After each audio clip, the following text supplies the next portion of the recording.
We apparently have an update on the Supreme Court considering whether or not Donald Trump is immune to literally all charges.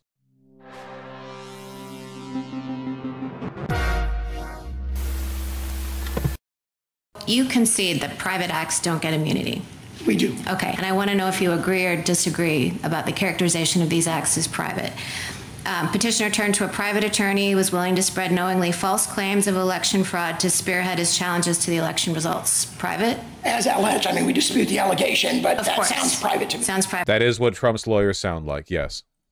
Petitioner conspired with another private attorney who caused the filing in court of a verification signed by petitioner that contained false allegations to support a challenge. That also sounds private. 3 private actors, 2 attorneys, including those mentioned above, and a political consultant helped implement a plan to submit fraudulent slates of presidential electors to obstruct the certification proceeding, and petitioner and a co-conspirator attorney directed that effort. You read it quickly. I believe that's private. So, Steve, just to underline what you're saying here, this is Amy Coney Barrett, the justice who Trump appointed. I have to say, and I've said this before, but I'll say it again. Amy Coney Barrett has been surprisingly proceduralist.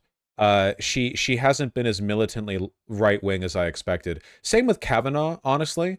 I guess I just got more like covert Hitlerite view of a vibe from Amy Coney Barrett, whereas Kavanaugh to me always kind of seemed like he would just be a good old boy. Yeah, I don't really know. She's been, yeah, for someone raised in a cult, she seems relatively connected to reality. The Federalist Society people are actually just right-wing nerds. Well, a lot of them are Hitlerites, but it's not the entire Federalist Society. You know, there's some variety there. Gorsuch hasn't been as bad as I expected either. Well, considering he supports, the complete takeover of the United States by Native American groups. Yeah. Getting Trump's attorney to concede that some of the things that he has been charged with by the special counsel Jack Smith are definitely not covered by immunity. I think that's right, Jake. And the reason why that's so important is because you can build out from there. Yeah, this happens a lot with justices. They get to SCOTUS and they settle in. Yeah, that's true. I also think that to an extent, it's because Trump wasn't very smart when it came to picking his justices. If he really wanted to leave like a hard right legacy for the future, he could have done a better job selecting partisans. Like, it only takes 1 or 2 more Clarence Thomases on the Supreme Court who are in their 40s to just irrevocably f the institution for like a quarter century, basically, you know? Trump mostly picked who Mitch McConnell told him to pick. Yeah, but that's the difference, right? Because Mitch McConnell has never been like a hardcore MAGA guy, right? Mitch McConnell has been a monstrous obstructionist, and he is 100% like an ungodly piece of shit, and he deserves to burn in hell forever. But he's not like a crazy populist fascist MAGA guy, you know? He's too institutionalist. He's the institution, frankly. So it would make sense that the people that he would push for in greenlight would be more moderate. Sending this back to the trial court, and I think the question becomes twofold. First, are there 5 justices, perhaps Justice Barrett, the 3 Democratic appointees, and Chief Justice Roberts, who can agree on what the line is that puts those acts on the prosecutable side and maybe some other things not? And then, Jake, second, timing. If that agreement exists, if there is at least 5 votes for that proposition, how quickly can the justices write that opinion, especially if there are separate opinions, concurrences, or dissents from the other 4 Republican appointees, from Justices Thomas, Alito, Right. Let me read the content of this article. Wait, what is this? You should look at this clip. If a president sells nuclear secrets to a foreign adversary, is that immune? That sounds like, similar to the bribery example, likely not immune. Now, if it's structured as an official act, he would have to be impeached and convicted first. How about if... Remember, the argument... Okay, the argument that is taking place here, special counsel Jack Smith wants to hold Trump accountable for the whole January 6th thing. The argument that Trump has made is we can't be tried for this because you would need to impeach a president for presidential behavior first. You can't go after us criminally until you go after us politically. Like, this would need to be decided by Congress before it can be decided by a jury of my peers, you know? This is an insane argument. Like, this is bullshit. That's not true at all. The Supreme Court delayed on taking the appeal for a while before taking it at like the last possible second, thus drawing out the time that it would take Jack Smith to actually hold the case. But now it seems like they're hesitant to grant Donald Trump the sort of sweeping immunity that he's looking for. But we'll get to the details of that soon. That's the context here. So that's what Trump's lawyers are arguing, that you shouldn't be allowed to criminally prosecute Trump because there's a difference between a criminal matter and a presidential matter. Secrets to a foreign adversary. Is that immune? That sounds like similar to the bribery example, likely not immune. Now, if it's structured as an official act, you'd have I can't believe he sounds like that.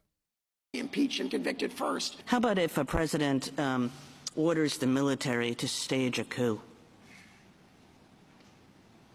I think that, as the Chief Justice pointed out earlier, where there is a whole series of, sort of guidelines against that, so to speak, like the UCMJ prohibits the military from following a plainly unlawful act. If one adopted Justice Alito's test, that would fall outside. Well, he's gone.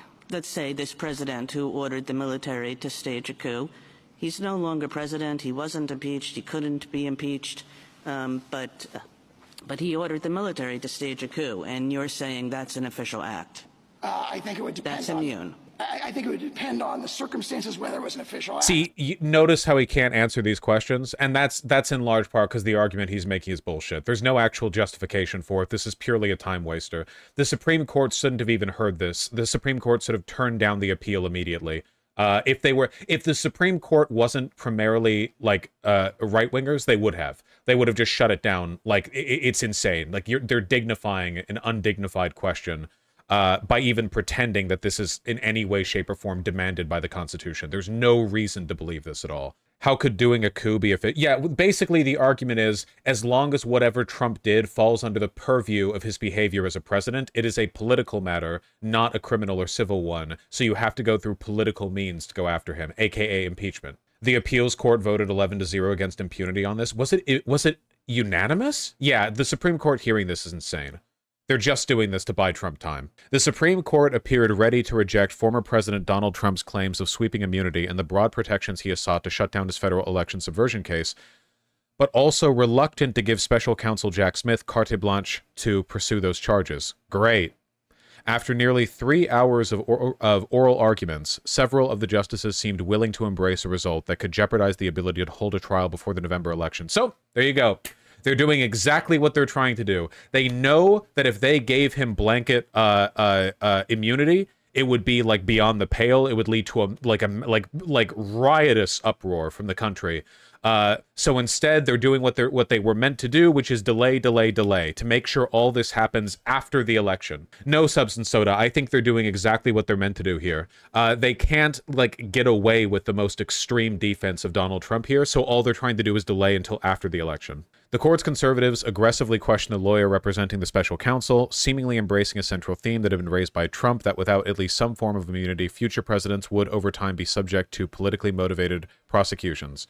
Much of the hearing focused on whether there should be a distinction between official acts by Trump pursuant to his presidential duties and his private conduct.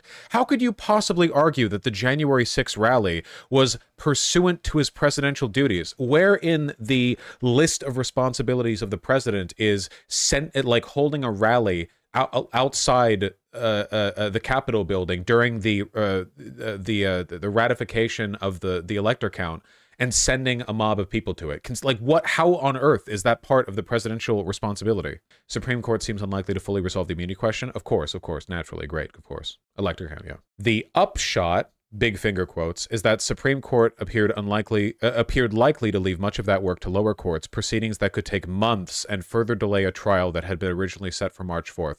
The Supreme Court doing this, again, to be clear, the only reason this is happening is because they're trying to protect him by delaying this until after the election, because they know if he becomes president again, he can make all of this go away. Federal pardons. And then they would argue whether or not you could pardon yourself, but it wouldn't matter. If he becomes president again, that's it. It's game over. They know none of this will matter if he wins the election. So they're trying to delay it until after November so that, even if they got a prosecution past that point, it would just be seen as like a coup from Jack Smith to do it after he won. Chief Justice John Roberts at one point criticized the unanimous and scathing ruling against Trump from the U.S. Court of Appeals for the D.C. Circuit. Of course he did. That would have allowed his case to quickly move to a trial. Roberts suggested the appeals court didn't lay out an adequate reason for why virtually all of Trump's actions were subject to prosecution. Thank you, Chief Justice John Roberts. As I read it, it says simply a former president can be prosecuted because he's being prosecuted, Roberts said skeptically. Why shouldn't we either send it back to the Court of Appeals or issue an opinion making clear that's not the law? Great. Concessions from Trump's attorney. Justice Barrett brings up issue of ruling scope and timing. Let's see. Several members of the court's conservative majority, including Amy Coney Barrett, appeared concerned about the scope of Trump's claim that he is entitled to absolute immunity. Exactly, Sully. We just saw it, low-hanging fruit. The special counsel has expressed some concern for speed, Barrett said. She asked DOJ attorney Michael Dreeben if the trial court can sort out what's official or private acts of the presidency, or where there's another option for the special counsel just to proceed on the private conduct. Prosecutors could hypothetically draft a slimmed-down superseding indictment that strips out the potentially official acts. Dreeben told Barrett the indictment against Trump is substantially about private conduct, meaning a trial could proceed even if the Supreme Court finds some immunity for Trump's official actions. The liberal justices said no, obviously. Conservatives worry about subjecting ex-presidents to illegitimate criminal proceedings. No, they don't. They don't care. They're just protecting Trump. They don't care. Trump absolutely had a right to put forward fake electors, his lawyer says. Nice. He made these comments under questioning from liberal Justice Sotomayor. Does anyone have a clip of this? I would love to hear this, like in words. Does anyone have a clip of this exchange between him and Justice Sotomayor? Who asked if it's plausible that a president might have the right to help create a fraudulent slate of electors, which would mean that it would be an official government act that might be covered by immunity. In response, Sauer said there was historical precedent for presidents to get involved with these matters, pointing to the contested presidential election of 1876, where there were well-founded claims of fraud. There were no well-founded claims of fraud here. It wasn't a contested presidential election, and multiple slates of electors in several key states. Sauer used the term so-called fraudulent electors. Nice. This guy has a pretty impressive beard. Ty, I know you were going through what you thought may be the distinction between who is actually charged and who's an unindicted co-conspirator. But what do you think? And obviously you can't get in the head of the decision to charge here, but they could have obviously charged Donald J. Trump in this. Right. He's front and center in all of it. I mean, even just going through it now as quickly as I can. Unindicted co-conspirator number one. It's right, left, and center all the way through this.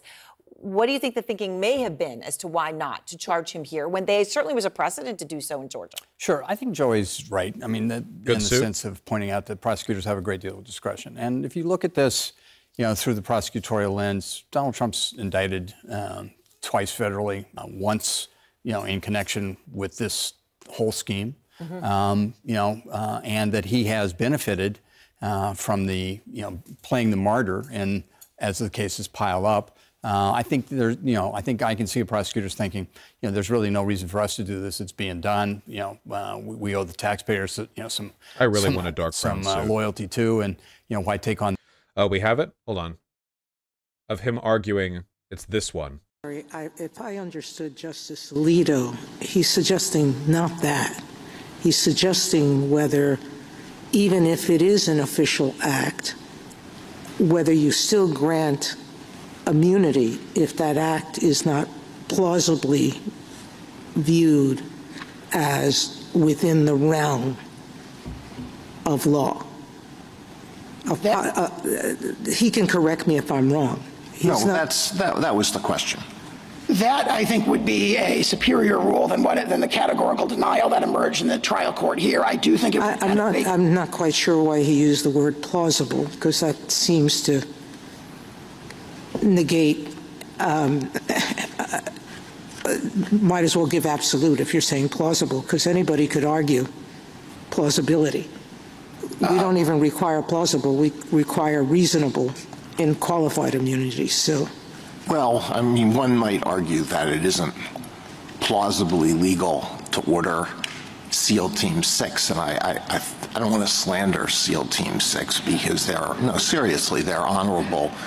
They're honorable officers, and they are bound by the Uniform Code of Military Justice not to obey unlawful orders. But no, I think one could say that it's not plausible that that is legal, that action would be legal. And I'm sure I've thought of lots of hypotheticals. I'm sure you've thought of lots of hypotheticals where a president could say, I'm using an official power, and yet the president uses it in an absolutely outrageous manner.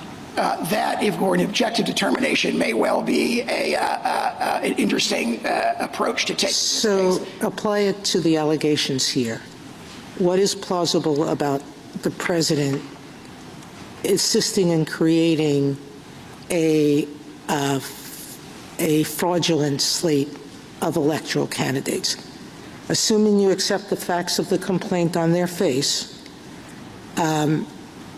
is that plausible that that would be within his right to do? Absolutely, Your Honor. We have the historical precedent we cited in the lower courts of President Grant sending federal troops to Louisiana and Mississippi in 1876 to make sure that the Republican electors got certified in those two cases, which delivered the election to Rutherford B. Hayes. The notion that it's completely implausible, I think, just can't be supported based on the face of this indictment or even knowing that the slate is fake.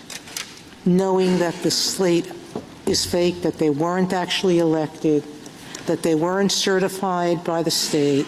He knows all those things. The indictment itself alleges, I dispute that characterization. The indictment affixes the word label to the so-called fraudulent election. This is insane. Dude, at this point, like, a bailiff should just take this guy away and send him to the hole. Like, you are arguing to the Supreme Court that there is no material distinction between using force to uphold actual elector count and fake elector slates. Like that is unironically the argument he is making. Well, presidents have deployed force to ensure the ratification of legitimate elector slates, but I dispute the so-called fake nature of the elector slates that Donald Trump has used force to attempt to put forward, you know?